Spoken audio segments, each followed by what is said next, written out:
जिससे बात कर रहा था वो कह रहे थे कि सर फर्स्ट अटेम्प्ट में तो घर वालों ने बहुत सपोर्ट किया, लेकिन सेकंड थर्ड अटेम्प्ट आते आते तो घर वालों को लगता है कि यार तेरे बस का खेल नहीं है, तेरे से नहीं होगा। और लड़कियों के साथ बहुत ज्यादा होता है। लड़के 6 अटेम्प्ट तक भी चलते रहते हैं ना तो माँ बाप सपोर्ट करते हैं।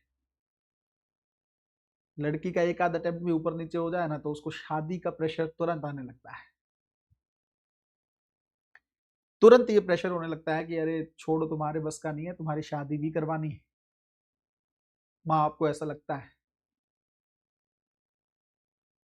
और मैं कई बार ये चीज सोचता हूँ, और मैंने कई बार बोली भी है।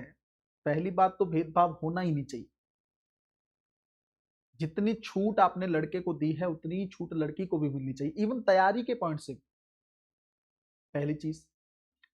दूसरी चीज ये है कि आप जिस एग्जाम की तैयारी किसी बच्चे से करवा रहे हो, उस एग्जाम की तैयारी का सबसे बड़ा नियम क्या है?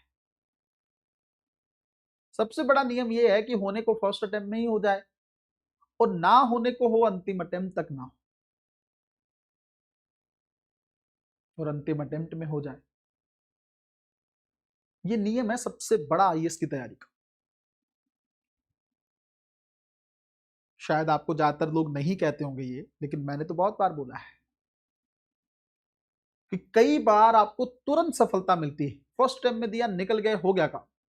वो निकालना तो प्रीलिम्स ही है। सच बात बता रहा हूं मैं आप लोगों को, निकालना तो प्रीलिम्स ही है। उसके बाद सिलेक्शन में ज्यादा लफड़ा नहीं है।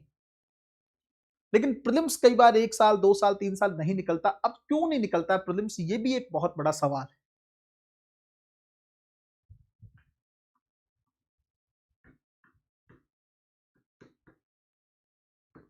इसका सबसे बड़ा कारण क्या है? एक तो सबसे बड़ी चीज क्या है ना कि सोर्सेज इतने आ गए हैं बच्चों के पास कि उनको पता ही नहीं है कि किस सोर्स को फॉलो करना है।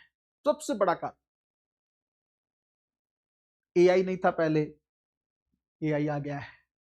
पहले लोग ऑनलाइन इतनी तैयारी नहीं करते थे, अब ऑनलाइन सोर्सेज की कमी नहीं है।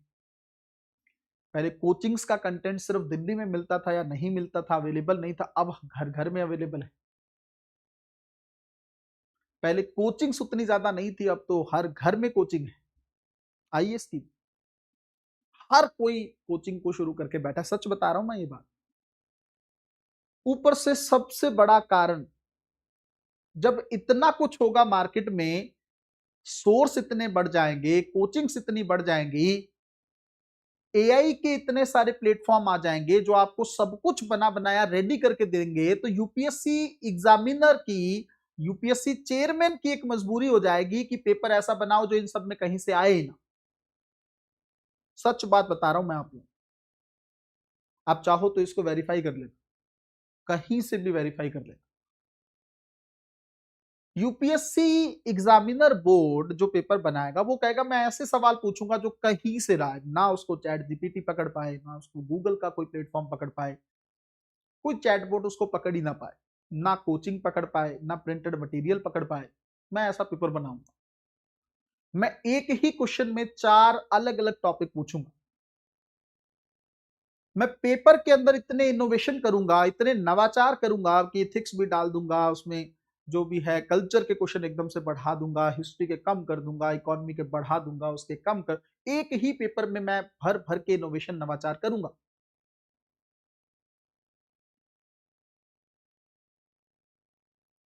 इसी वजह से नहीं हो रहा है। इसमें दोष नहीं है आपका कि आपको लगे कि यार मेरा क्यों नहीं हो रहा है, क्योंकि इतने सारे फैक्टर्स काम कर रहे हैं। कहानी सिर्फ प्रीलिम्स की है, उसके बाद की कहानी नहीं है। जिनका प्रीलिम्स हो रहा है वो मेंस निकाल के, इंटरव्यू निकाल के, वो टॉपर्स बन के इंटरव्यू दे रहा है।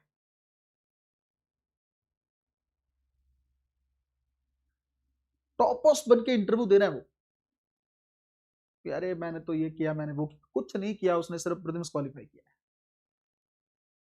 मैं बता रहा हूं आपको ये बात। अगर मेरी बात में 1% भी आपको लगे ना कि मैं यही हूं, जहां से मर्जी इसको करके देख, आप खुद अगर तैयारी कर रहे हो 2-3 साल से, आपको पता कि सर 100% यही सच। वो अनप्रडिक्टेबिलिटी के नाम पर हमके साथ खेल रहे हैं, हमारे साथ खेल रहे हैं, और हम फंस जा रहे हैं। तो आपके मन में आएगा क्या सर इसका कोई सॉल्यूशन भी है क्या? सॉल्यूशन एक ही है, क्या? आपको अपने मौके का इंतजार करना पड़ेगा। किस मौके का? यूपीएससी हर 2-3 साल में एक पेपर ऐसा देता है जो हलवा टाइप का पेपर होता है। आप पिछले 15 सालों के पेपर उठा के देखो, 2 साल डिफिकल्ट, 1 साल आसान, 1-2 साल डिफिकल्ट फिर आसान। 25 और 26 का पेपर एक्सट्रीम लेवल पे रहा है, 27 का पेपर डाउन जाने वाला है। मेरी इस बात को रिकॉर्ड करके रख लेना। अब डाउन का मतलब कई बार ऐसा नहीं होता कि एकदम हलवा दे देगा, ऐसा तो यूपीएससी का पेपर कोई भी नहीं होता है। डाउन जाने का मतलब जो एक्सट्रीमेसी यूपीएससी ने 2026 के पेपर में हासिल की है उस लेवल का नहीं रहे।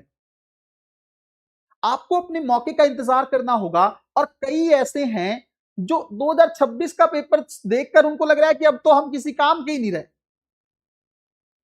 अब हमें छोड़ जाना चाहिए, या अब वो उतने एक हिसाब से बिल्कुल इनएक्टिव टाइप के हैं, सेल्फ स्टडी थोड़ा बहुत कर रहे हैं, नहीं कर रहे हैं, और 27 में पेपर हलवा आएगा और उनसे वो भी नहीं होगा, तब उनके दिमाग सर पे हाथ रख के पकड़ के रोएंगे।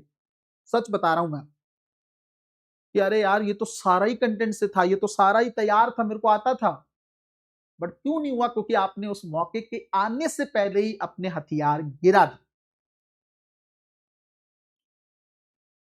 आपको अपनी बारी का इंतजार करना था। मां बाप को भी ये बात समझनी चाहिए कि जिस एग्जाम की आप तैयारी करवा रहे हो वो एग्जाम छोटा मोटा एग्जाम नहीं है। 1-2 साल में, 3 साल में आप बच्चे को जज करने लगे कि अरे क्यों नहीं हुआ। जिस एग्जाम को तैयार करने में 2-2.5 साल का समय लग जाता है, उस एग्जाम के लिए आप तुरंत कैसे बच्चे को कह सकते हो? और मेरा तो मानना यह है कि या तो आप उसको आईएएस की तैयारी कराओ ही मत, और अगर करवा रहे हो ना, उसको इतना जरूर कहो कि भाई साथ साथ तुम कोई ना कोई प्लान भी रेडी कर लो, जो कि मैं भी आप लोगों को बोलता हूं, लेकिन उसको अंतिम समय तक सपोर्ट जरूर करो।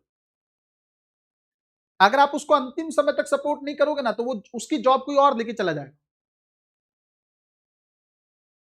अगर वो खुद इंसान अपने आप को सपोर्ट नहीं करेगा ना, तो वो सारी जिंदगी रोता रहेगा, वो देखेगा उसके साथ के लोग मान लो बन गए, वो रह गए, उससे कम काबिल लोग बन गए। क्यों? प्रीलिम्स क्वालिफाई कर दिया। प्रीलिम्स को क्वालिफाई करने के लिए चाहिए डेडिकेशन, प्रीलिम्स को क्वालिफाई करने के लिए चाहिए फोकस, प्रीलिम्स को क्वालिफाई करने के लिए चाहिए कंसिस्टेंसी।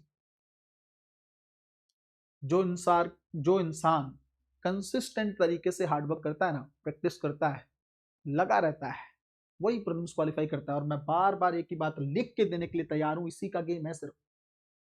जिस दिन निकल गया ना ये, उस दिन हो जाएगा।